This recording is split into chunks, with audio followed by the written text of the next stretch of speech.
जब कभी भी काले धन की चर्चा होती है तब स्विस बैंक या स्विट्जरलैंड बैंकों का जिक्र जरूर होता है। स्विट्जरलैंड में जितने भी बैंक है उन्हें स्विस बैंक कहा जाता है। स्विट्जरलैंड टैक्स हेवन के नाम से जाना जाता है क्योंकि आप यहाँ जितना भी पैसा जमा कर ले आपको बेहद मामूली कर के रूप में भुगतान करना होता है। स्विस बैंक भी दूसरी बैंकों की तरह काम करती है, सिर्फ इन बैंकों के नियम और काम करने के तरीके थोड़े अलग होते हैं। विश्व की एक प्रमुख company UBS union bank of Switzerland, पूरे विश्व में यह कंपनी स्विस बैंक के नाम से जानी जाती है। यह कंपनी विश्व में किसी भी व्यक्तिगत संपत्ति को संभालने के लिए सबसे बड़ी कंपनी है। स्विस बैंक में काला धन यानी कि सरकार की नजर से बचाया गया पैसे को इस बैंक में जमा करते हैं और टैक्स चोरी करते हैं। अब आपके मन में भी सवाल होगा कि स्विस बैंक में कितना काला धन होगा और स्विस बैंक में ही क्यों काला धन जमा किया जाता है। ये सब जानने के लिए वीडियो को आखिर तक जरूर देखें। दोस्तों, ऐसे ही मजेदार फैक्ट्स वीडियोस देखने के लिए हमारे चैनल डीडीयू नो को सब्सक्राइब करें और बेल आइकन जरूर दबाइए ताकि हमारे हर एक वीडियो सबसे पहले आपको मिले। स्विट्जरलैंड में लगभग 400 बैंक है जिनमें यूबीएस और क्रेडिट स्विस ग्रुप सबसे बड़े हैं और इन दोनों के पास सभी बैंकों की बैलेंस शीट का आधे से ज्यादा बड़ा हिस्सा है। 18 साल से अधिक उम्र का कोई भी व्यक्ति स्विस बैंक में खाता खोल सकता है। अगर बैंक को ये शक होता है कि पैसा जमा करने वाला व्यक्ति किसी खास मकसद से ऐसा कर रहा है या तो पैसा गैरकानूनी है तो वो आवेदन को खारिज कर सकता है।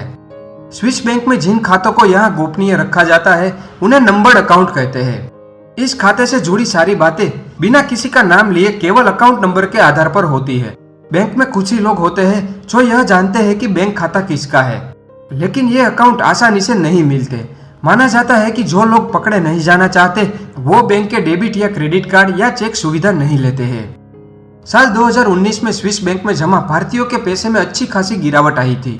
स्विट्जरलैंड सेंट्रल बैंक की तरफ से जारी सालाना रिपोर्ट के मुताबिक 2019 में भारतीयों के कुल 6,625 करोड़ यानी कि 899 मिलियन स्विस फ्रैंक जमा थे, जो 2018 के मुताबिक 6% कम थे। यह लगातार दूसरा साल था जब स्विस अकाउंट में भारतीयों के जमा पैसे में गिरावट आई थी। स्विस नेशनल बैंक की रिपोर्ट के मुताबिक भारतीयों द्वारा 1995 में सबसे कम 723 मिलियन स्विस फ्रैंक और दूसरा सबसे कम 2016 में 676 मिलियन स्विस फ्रैंक जमा किया गया था। तीसरा सबसे कम 899 मिलियन स्विस फ्रैंक जो 2019 में जमा किए थे। स्विस बैंकों में जमा रकम में भारतीयों का हिस्सा 0.07% है। स्विस बैंकों में पैसा रखने वाले शीर्ष देशों में अमेरिका भी शामिल है। उसके बाद वेस्ट इंडीज, फ्रांस और हांगकांग का नंबर आता है। इन देशों का हिस्सा कुल जमा रकम में 50% से ज्यादा है। अब देखते आखिर क्यों काला धन स्विस बैंक में जमा किया जाता है। जैसा मैंने कहा, स्विट्जरलैंड टैक्स हेवन के नाम से जाना जाता है। हर देश की तरह स्विट्जरलैंड में भी बैंक सीक्रेसी लॉ यानी कि गोपनीयता कानून होता है, लेकिन यहाँ पर कानून थोड़ा अलग है। स्विस बैंकिंग एक्ट 1934 के तहत बैंक अपने खाता धारकों की जानकारी उनकी अनुमति के बिना सार्वजनिक नहीं करते हैं। स्विस बैंक इन खातों से संबंधित सारी जानकारी गुप्त रखते हैं। ऐसा स्विट्जरलैंड के कानून में प्रावधान है, इसीलिए स्विस बैंक को काले धन के लिए सुरक्षित माना जाता है। इसी कारण भारत सहित अन्य विकसित देश अपने देश के ब्लैक मनी के खातों के बारे में कोई जानकारी आसानी से प्राप्त नहीं कर पाते हैं। अगर खाता धारक अपने देश में वित्तीय अनियमितता में लिप्त है पर स्विट्जरलैंड में उस पर ऐसा कोई मामला नहीं है तो पुलिस से लेकर अदालत तक बैंक से उस ग्राहक के बारे में कोई जानकारी नहीं मांग सकते। स्विट्जरलैंड में अगर बैंकर अपने ग्राहक से जुड़ी जानकारी किसी को देता है तो यह अपराध है, तो उसे 6 महीने की कैद के अलावा 50,000 फ्रैंक्स तक का जुर्माना हो सकता है। अब देखते हैं कि काला धन स्विस बैंकों में पहुंचता कैसे है। सरकार के मुताबिक स्विस बैंक में जमा पूरी रकम को काला धन मानना गलत है। स्विस नेशनल बैंक की रिपोर्ट में इस धन को उसके ग्राहकों के प्रति देनदारी के रूप में दिखाया गया है, इसीलिए यह स्पष्ट नहीं होता कि इसमें कितना काला धन है। लिबरलाइज्ड रेमिटेंस स्कीम इसके पीछे एक बड़ा कारण हो सकती है। लिबरलाइज्ड रेमिटेंस स्कीम 4 फरवरी 2014 को शुरू की गई थी।